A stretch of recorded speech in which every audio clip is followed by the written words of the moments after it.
રાજ્યમાં દિવસે ને દિવસે વકરતા કોરોનાથી રહેજો સાવધાન। આજે કોરોનાના નવા 170 કેસ નોંધાયા।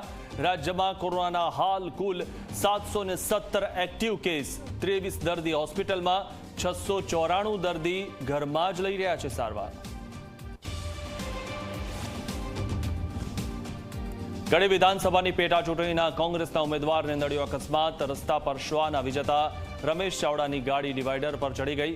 સદનસીબે કોંગ્રેસ ઉમેદવાર રમેશ ચાવડાનો આબાદ બચાવ થયો। મોરબીમાં જુગારની રેડ બાદ તોડ કરનારો પીઆઈ વાય.કે. ગોહિલ 3 દિવસના રિમાન્ડ પર ધકેલાયો। પીઆઈ વાય.કે. ગોહિલ અને હેડ કોન્સ્ટેબલ મહિપતસિંહ સોલંકી પર 51 લાખની તોડ કર્યાનો આરોપ।